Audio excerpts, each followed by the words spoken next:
민수기 22장 1절부터 20절까지 방금 저희가 읽었습니다. 민수기 22장부터 23장 이 두 장은 이제 이번 주에 우리가 묵상하고 다음 주 월요일까지 연결이 되는 것 같은데요. 발람 선지자에 대한 이야기입니다. 그 스토리를 우리가 좀 익숙하게 알고 있죠. 이제 그 이스라엘 백성들이 모압 평지까지 어떻게 이르게 됐는지 어저께 말씀을 통해서 우리가 봤습니다. 아모리 족속의 시온 왕과 바산 왕의 옥을 쳐부수고 그 자리를 이제 차지했죠.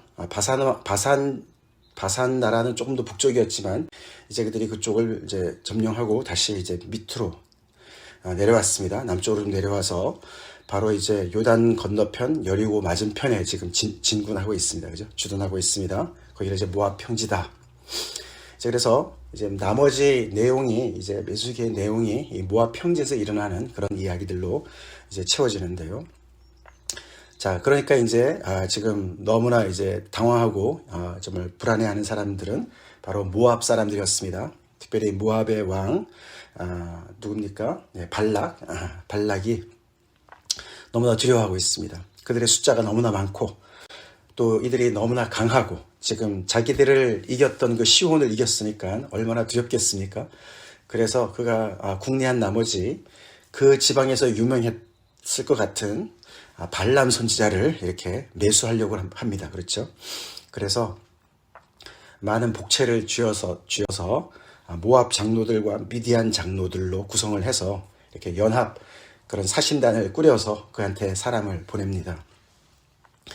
이 발람이 참 이렇게 좀 흥미로운 인물입니다. 그의 고향은 여기 강가 부돌이다. 5절에 보면 그렇게 나오는데 여기가 이 강이 어딜까?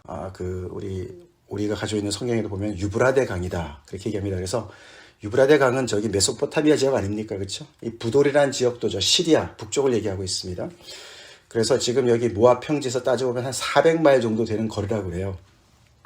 학자마다 좀 다르게 얘기하는 사람들도 있지만 하여튼 굉장히 그 지역에서 굉장히 유명한 어떤 그런 그 당시에 그런 글쎄요, 무당이라고 해야 될지 하여튼 뭐 그런 사람입니다. 영적인 어떤 사람인 것이에요. 그래서 그 사람한테 이렇게 사람을 보내죠.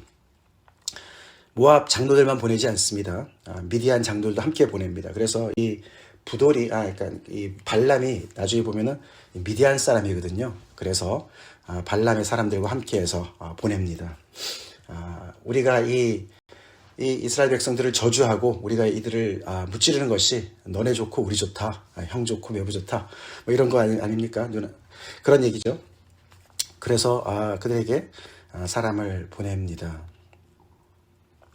사실 이제 이 22장, 23장 이야기 나중에 보면은 나귀가 막 말을 하고 그러지 않습니까? 그래서 어떻게 보면은 굉장히 코믹하고 또 이렇게 굉장히 또 엉뚱한 것이 있는 것 같고 이제 그래서 좀 이렇게 이게 왜 이렇게 여기 들어갔을까 이런 생각이 들죠. 근데 사실 이것은 이제 그 가나안 땅을 정말 이렇게 직접 정복하기 전에 벌써 이제 미리 벌어지고 있는 어떤 영적인 전쟁이라고 볼 수가 있는 것이죠. 그렇죠? 그래서 여기 오늘 주석에도 잘 쓰여져 있지만 고대 세계에서는 저주가 전쟁 무기와 다름이 없었다. 그렇게 얘기를 합니다. 요즘에도 뭐 그런 거 많이 하지 않습니까? 그렇죠? 좀 더 이렇게 그런 미신을 믿는 그런 지역에서는 어떤 상대방을 저주하기 위해서 뭔가 하지 않습니까? 근데 그 고대 세계는 훨씬 더 그것이 어떤 실질적인 그런 영향력을 미친다고 이렇게 성경 여기저기서 많이 그렇게 증언하지 않습니까?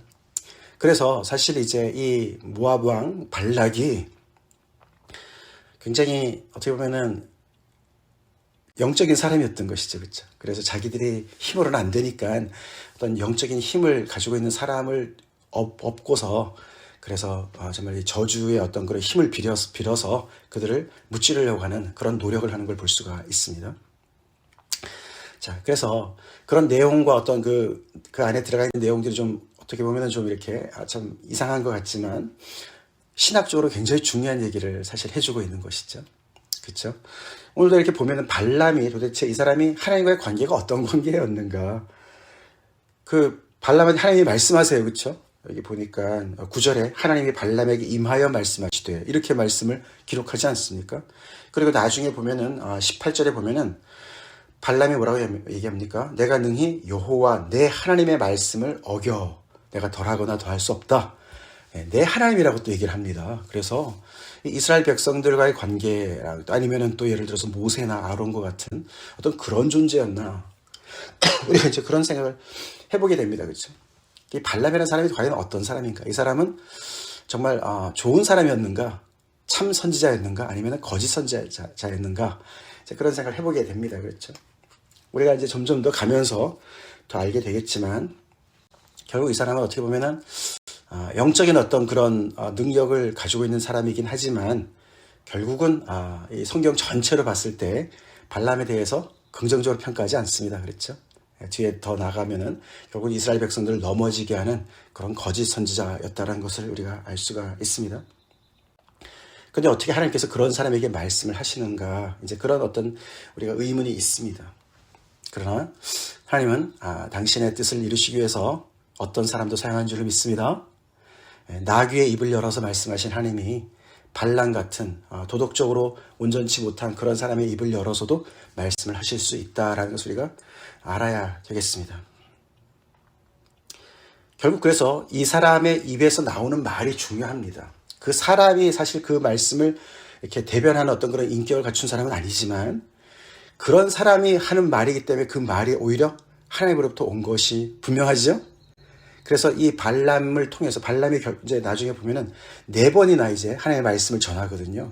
4번이나 하나님의 말씀을 받아서 전하는데 그 내용을 이렇게 그 사이의 내용들을 이렇게 다 빼고 그 4번의 이야기를 다 연결해 보면 다 연결이 됩니다. 그러면서 결국은 하나님께서 이 이스라엘 백성들을 향한 뜻을 발람을 통해서 다시 확인시켜주는 그런 말씀들이에요. 그러니까 얼마나 중요한 내용입니까? 그렇죠? 모압 평지를 바라보고 있습니다. 여리고 맞은편에 와 있습니다. 근데 이스라엘 백성들은 이 주변에 사람들이 이렇게 떨고 있는 거를 알 수가 없어요. 그렇죠? 알 수 없고 오히려 그들이 떨고 있죠. 그렇죠?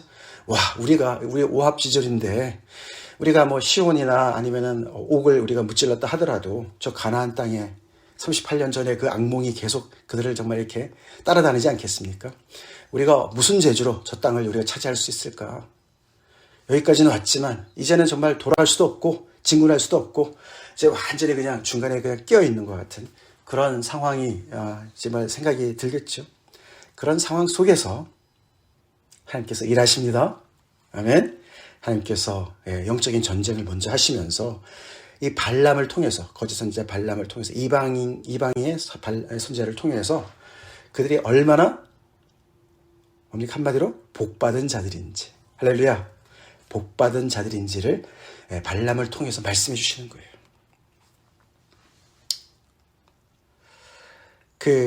오늘 특별히 12절에 이제 발람한테 하나님께서 대화를 하시면서 이 사람들이 도대체 누구냐? 그래서 발락이 보낸 사람입니다. 그래서 결국은 이스라엘 백성들을 저주하라고 이렇게 나한테 이렇게 와서 나를 데리러 왔습니다. 하나님이 말씀하시죠. 너는 그들과 함께 가지도 말고 그 백성을 저주하지도 말고 가지도 말고 저주하지도 말아라. 왜냐하면 그들은 복을 받은 자들이기 때문에. 누구의 복을 받은 자들입니까? 천지를 지으신 천지의 주제이신 하나님의 복을 받은 자들이기 때문에 그렇다고 말씀하십니다. 아멘. 그렇습니다. 자, 그렇게 분명하게 말씀을 하시는 겁니다. 이것이 하나님이 이들을 향한 하나님의 선하신 뜻인 줄로 믿습니다.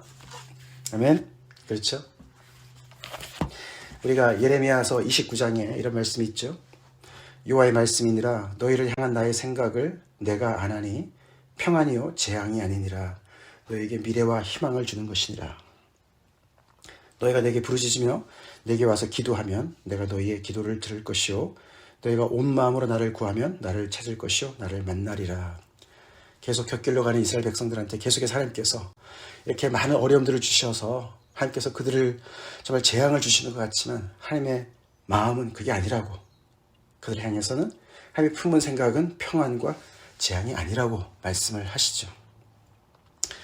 우리 이런 하나님 믿습니까? 그렇죠? 믿습니다. 아멘. 그렇습니다. 제가 오늘 예배를 시작할 때 묵상할 때 읽어드린 말씀이 바로 창세기 12장 1절부터 3절 말씀 아닙니까? 결국은 발람이 하나님께로부터 받아서 하는 말들을 가만히 보면 그게 바로 창세기 12장 1절부터 3절 말씀이에요.